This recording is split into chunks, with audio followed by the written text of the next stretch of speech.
இயேசு சிலுவையில் கடைசியாக சொன்ன 7 வார்த்தைகளை தியானிப்பது வழக்கமாயிருக்கிறது.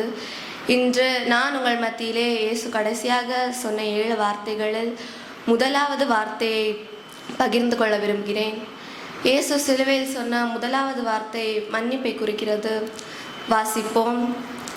லூகாஸ் நற்செய்தி 23ஆம் அதிகாரம் 34ஆம் வசனம். இயேசு தந்தையே, இவர்களை மன்னியும், ஏனெனில் தாங்கள் செய்கிறது இன்னதென்று இவர்களுக்கு தெரியவில்லை என்று சொன்னார்.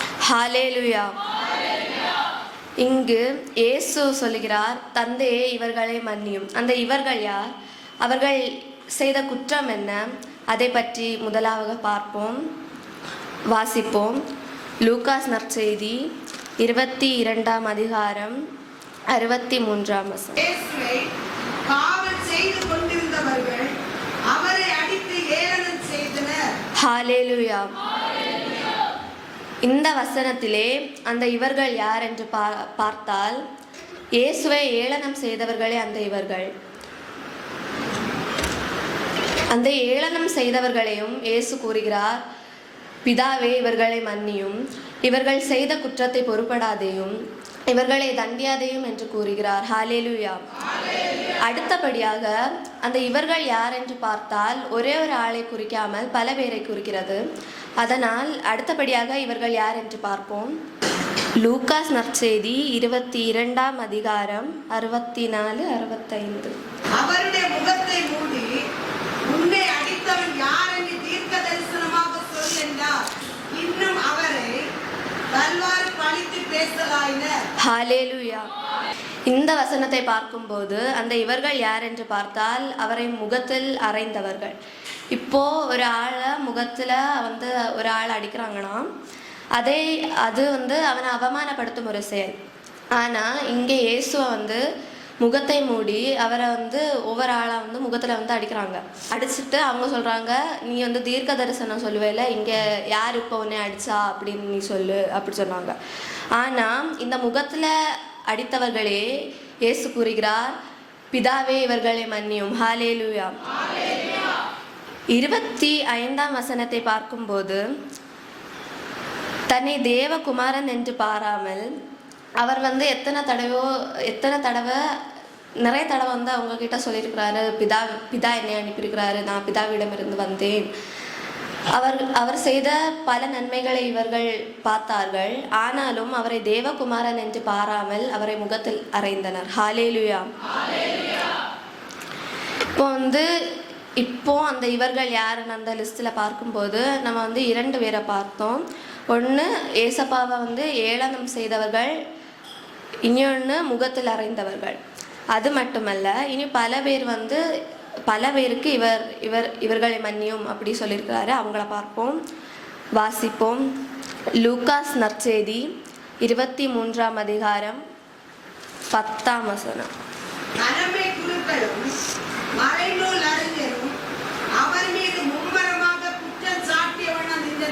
ஹல்லேலூயா. இந்த வசனத்தில் பார்க்கும்போது அந்த இவர்கள் யார்? அவர்கள் யார் என்றால் மறைநூல் அறிஞரும் தலைமை குருக்களும். ஹல்லேலூயா.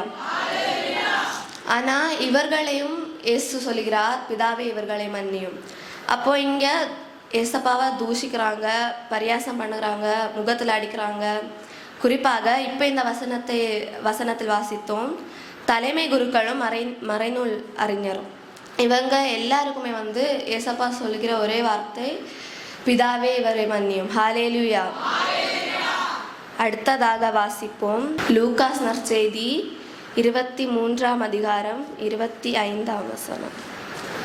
குழப்பத்தில் கலந்து கொலை செய்ததற்காக சிறைப்பட்டவனை அவர்கள் கேட்டுக்கொண்டபடியே விடுதலை செய்தார்.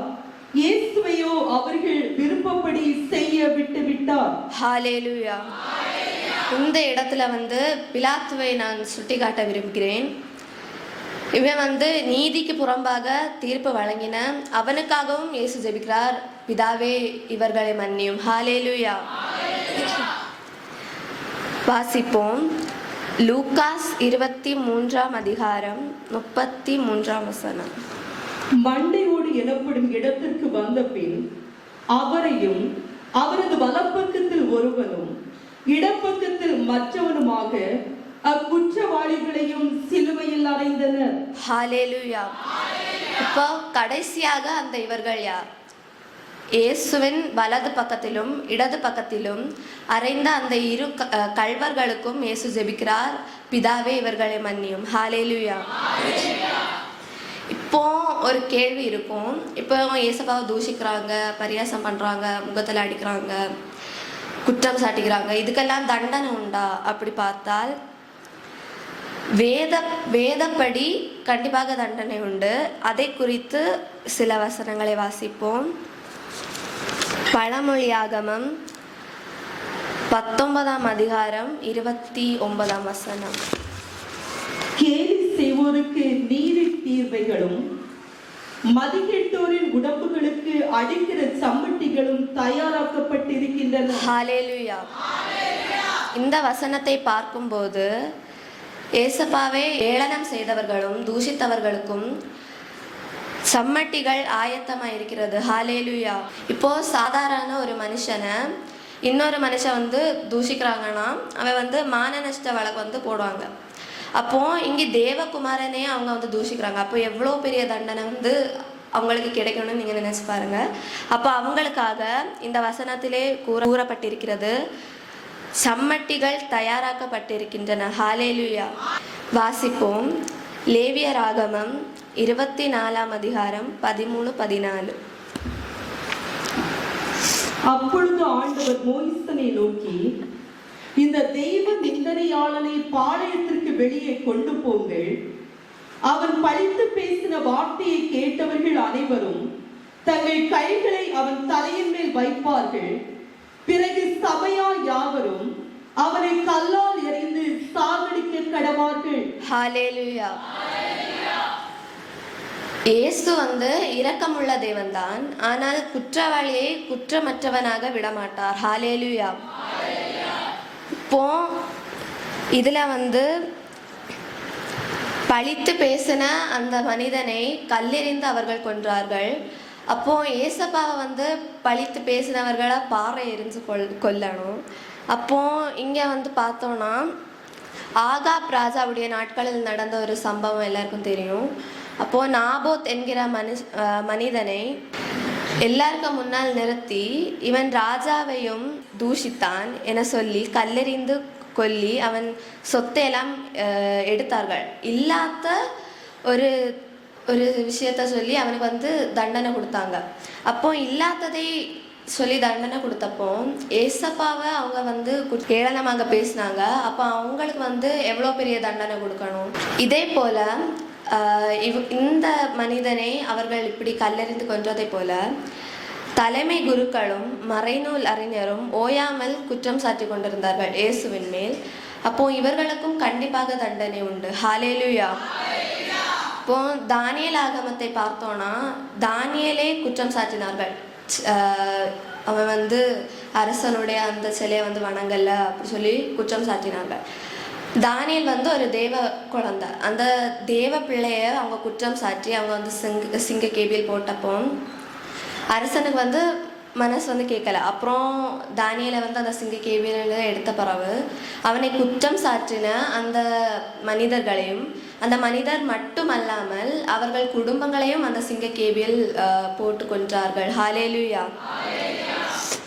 இப்போ இந்த இடத்துல பார்த்தோம்னா அந்த ராஜா மட்டும் கட்டளையிட்டது மாதிரி இல்லை. இயேசுவே ராஜாவிடம் சொல்லி அவனை சிங்க கேபியிலிருந்து எடுத்து அவனை குற்றம் சாட்டின அந்த ஆட்களை சிங்க கேபியில் போட்டு அவர்கள் குடும்பத்தையும் சேர்த்து போட்டு சிங்க கேபியில போட்டா ஒரு எலும்பு மிஞ்சுமா?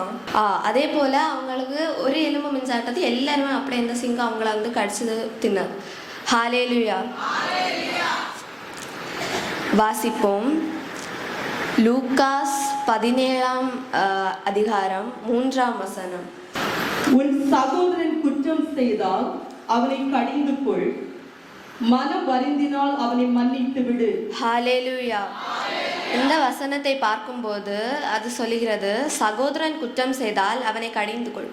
குற்றம் செய்வாங்க, அதை கடிந்து கொள்ளுங்க. ஆனால் அவன் அந்த குற்றம் செஞ்ச பிறகு மனம் வருந்தினால் அவனை கண்டிப்பாக மன்னித்து விடு. ஹalleluya. இப்போ இந்த வசனத்தை பார்க்கும்போது நீங்கள் எல்லாரையுமே மன்னிக்கணும்.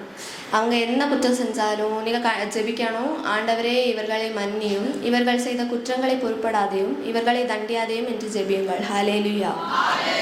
வாசிப்போம்.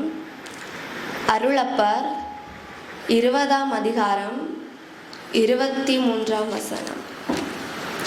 எவர்களுடைய பாவங்களை மன்னிப்பீர்களோ அவர்களுக்கு அவை மன்னிக்க பெறும். எவர்களுடைய பாவங்களை மன்னியாது விடுவீர்களோ அவை மன்னிப்பின்றி விடப்படும் என்றார். ஹல்லேலூயா. இந்த வசனத்தை பார்க்கும்போது நீங்கள் யாரை மன்னிக்கிறீங்களோ அவங்க பாவங்கள் மன்னிக்கப்படும். ஆனால் நீங்கள் மன்னிக்காவிட்டால் அவங்க பாவங்கள் மன்னிக்கப்படாது. அதனால நீங்கள் எல்லாருமே மன்னிக்கக்கூடிய ஒரு இதயமுள்ள ஒரு ஆளாக இருக்கணும். இப்போ இந்த வசனத்திற்கு முன்னால் ஒரு சம்பவம் நடக்குது, அதை பார்ப்போம். அருளப்பர் 20ஆம் அதிகாரம் 22ஆம் வசனம். பின்பு அவர்கள் மேல் ஊதி பரிசுத்த ஆவியை பெற்றுக் கொள்ளுங்கள். ஹல்லேலூயா.